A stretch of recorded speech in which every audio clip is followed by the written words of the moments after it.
the Russians have announced what they call a partial mobilization of about 300,000 troops. We may be seeing the beginning of the Russians' end here. It is still the Russians' war to lose. The Russian space is incredibly low value. The agriculture that exists there is very poor by global standards, so they've never been able to generate the amount of capital that's necessary to have a real road network. If you want to get anything moved from A to B, it's going to almost exclusively go by train, which is part of the reasons why logistics in the Russian army have become so poor, especially in the Ukraine conflict, and why the Ukrainians were able to take a couple of rail depots in eastern Ukraine, Kharkiv, a couple weeks ago, and the front just collapsed. In fact, there's signs that we might be seeing a repeat of that elsewhere in the Donbass, as the Russians are now discovering that they're actually outnumbered locally, and that with all the captured equipment, the Ukrainians actually now have more artillery and more ammo. So if you take a poorly trained, conscripted force in Russia that is badly equipped and put it up against a very motivated and enlarging force that is getting better training from abroad and better equipment from abroad in addition to the captured stuff, all of a sudden, at least for now, the balance of forces has really changed. And the only way that the Russians have ever been able to fight that sort of war is with more numbers.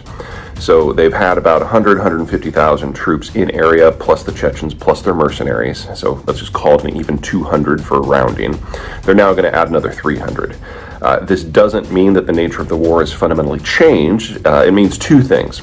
Number one, this is the sort of the Russians know how to fight. Just throw bodies after it. The Russians have always had a larger population than any of the countries they've gone to war with, and so they've always tried to win by numbers, and when they have won, that's usually how it has happened. Second, this isn't a fundamental break. Yes, the Russians need these troops and they need them badly, but when you've only had 150,000 in theater, and you've been fighting for 6 months more or less nonstop, and your logistics have been a mess, 300,000 troops doesn't turn the tide. It just means that you're going to be able to cycle in troops to replace the ones that have become exhausted.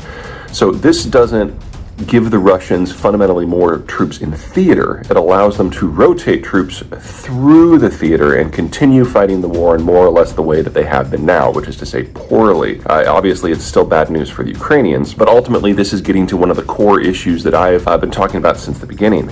The Russian demographic is horrible, and between massive increases in the death rate or massive decreases in the birth rate, or both, because of World War I, famines, World War II, the Brezhnev mismanagement, the post-Cold War collapse, there's these deep gouges out of the population structure across the Russian system, with the deepest one in people aged roughly 15 to 30, because you've got a stacking up through the generations of bad things that happened in World War I and World War II and post-Cold War. That's where all these troops are coming from.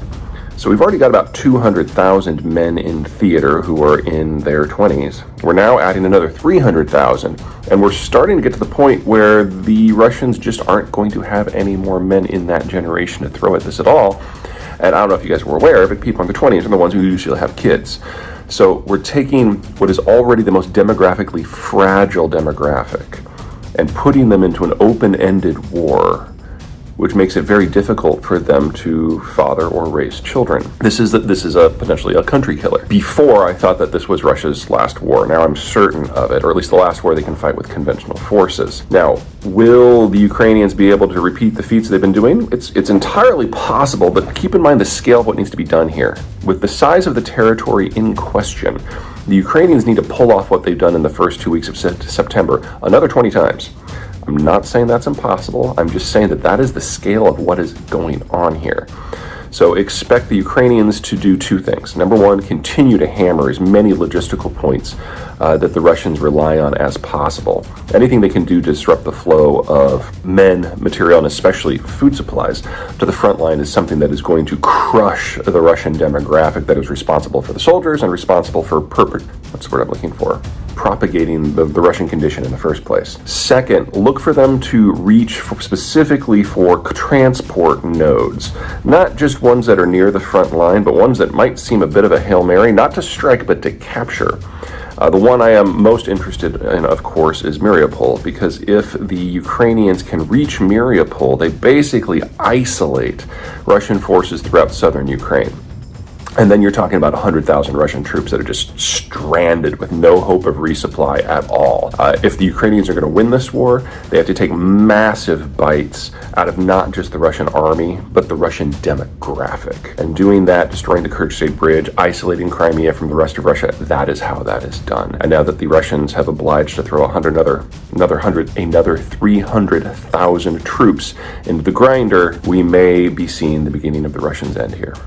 It is still the Russians' war to lose. I've always been of the belief that nukes were not likely to be used in this conflict, despite the rhetoric that has been coming out of the Kremlin ever since the war started back in February. Nukes don't achieve what the Russians want. Now, the Russian goal here is to capture all of Ukraine and then push through it in order to secure the access points to the Russian space, specifically the ones in Romania and Poland. So using tactical nukes on the battlefield in Ukraine doesn't help, because they then have to occupy that space, and that gets messy, and your soldiers get messy very, very quick. Also, a strategic strike on the United States wouldn't help, because, well, there's a lot of things we don't know about the Russian military, but we know its quality is lower than the American one, and that probably includes the nuclear arsenal. So even a single or limited strike on the United States would generate the end of the Russian system, and specifically the end of the entire Russian elite, Moscow, and personally Vladimir Putin. So that's never really been on the table either. That just leaves the question of using strategic nukes, C-flat, in order to prevent Europeans from assisting the Ukrainians in the defense of their own country. And in that's always where the risk has been, in my opinion. So the Russians would go after the countries who, if they switched sides, either because they fell apart or because they were intimidated after losing a couple of cities, that would change the strategic balance in terms of weapon flows. And so that would be in order: Berlin, Warsaw, Stockholm, Paris, and then London. Now, my position, that if the Russians feel that they have to nuke someone, those are the 5 cities they would go after, because it would disrupt the weapon flows going into Ukraine. However, in the aftermath of the Kharkiv offensive, the Ukrainians have captured sufficient equipment and tanks and artillery to equip 15,000 people in an entire armored division.